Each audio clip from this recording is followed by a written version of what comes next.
Assalamualaikum warahmatullahi wabarakatuh. Perkenalkan, nama saya Ratu Rizky Samasa dengan nomor induk mahasiswa 12130301115. Saya dari jurusan Hukum Tata Negara, semester 3 kelas C.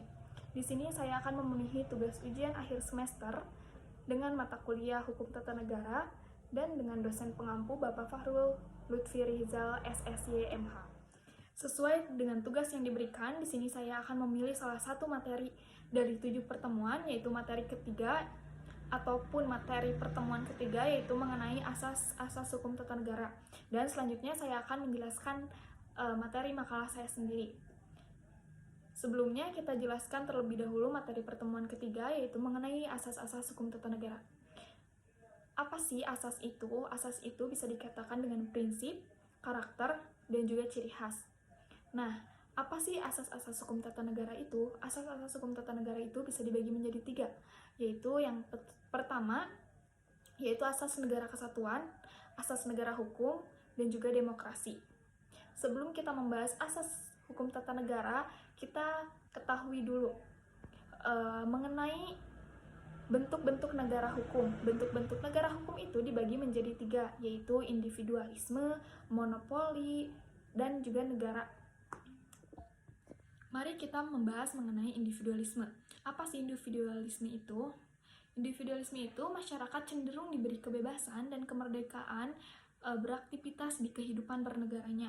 Kedua itu monopoli. Apa sih yang disebut monopoli itu?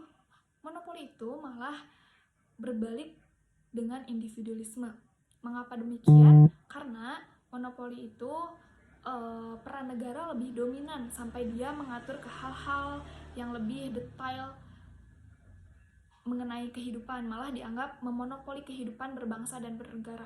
Terakhir yaitu negara. Apa sih negara itu? Negara itu disebut dengan penjaga malam karena negara berfungsi sebagai penjaga malam.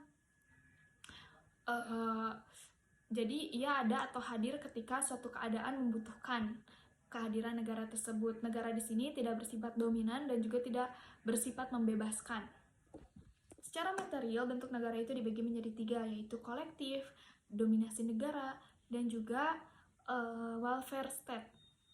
Nah, apa sih yang disebut dengan kolektif? Kolektif ini sebuah sikap negara hukum yang bersifat konsensus antara negara dengan pemimpin untuk mewujudkan keadaan yang disita-sita oleh Amerika. Kedua, yaitu dominasi negara. Dominasi negara ini bisa juga disebut dengan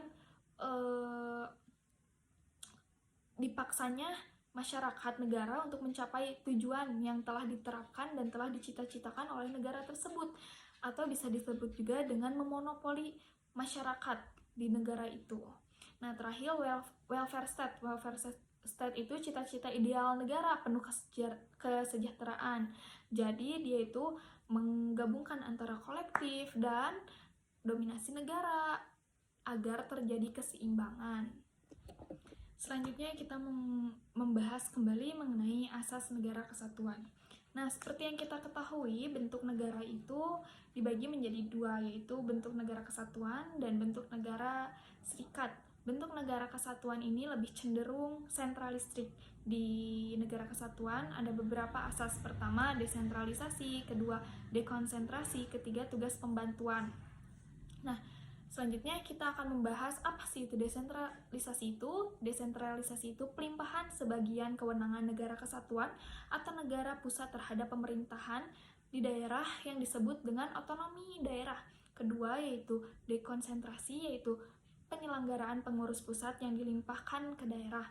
Ketiga yaitu tugas pemerintah, wewenang atau urusan pemerintahan pusat yang bila mana suatu waktu itu dibutuhkan peran daripada daerah.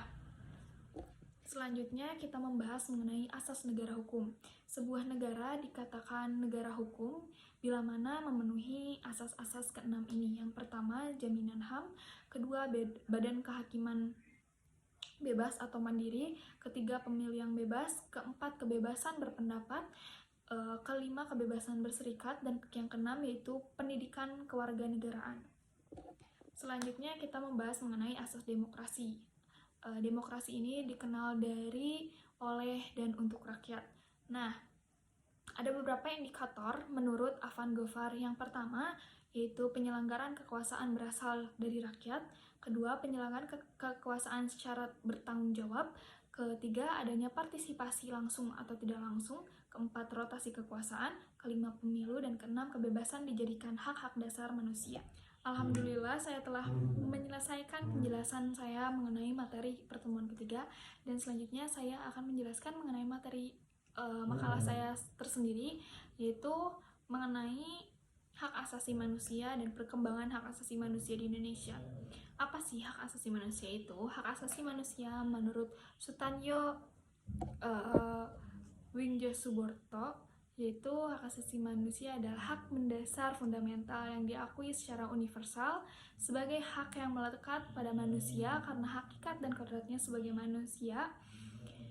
Nah, hak asasi manusia ini disebut universal karena hak ini dinyatakan sebagai bagian dari kemanusiaan setiap sosok manusia, apapun warna kulitnya, kelaminnya, usianya, latar belakang budayanya, agamanya, atau kepercayaannya. Sedangkan sifat inheren karena hak ini dimiliki setiap manusia karena keberadaannya sebagai manusia, bukan pemberian dari kekuasaan manapun. Karena melekat, maka HAM tidak bisa dirampas. Dan banyak lagi menurut para filsuf-filsuf yang menjelaskan mengenai hak asasi manusia. Hak asasi manusia juga adalah seperangkat hak yang melekat pada hakikat keberadaan manusia sebagai makhluk Tuhan yang Maha Esa. Hak itu merupakan anugerahnya yang wajib dihormati, dijunjung tinggi, dan dilindungi oleh negara, oleh hukum, oleh pemerintah, dan setiap orang demi kehormatan serta perlindungan harkat dan martabat manusia. Sejarah hak asasi manusia dimulai dari ditandatanganinya Piagam Magna Carta oleh Raja Inggris tahun 1215. Kemudian perjuangan HAM terjadi di Amerika dan Prancis. Setelah Perang Dunia Kedua, muncullah PBB sebagai badan untuk menjaga perdamaian dunia. Indonesia juga ikut berperan dalam penegakan hak asasi manusia dengan ikut merumuskan Dasar-Sila Bandung, bahwa kewajiban asasi manusia jika dilaksanakan memungkinkan terlaksana dengan tegaknya hak asasi manusia. Sekian dari saya.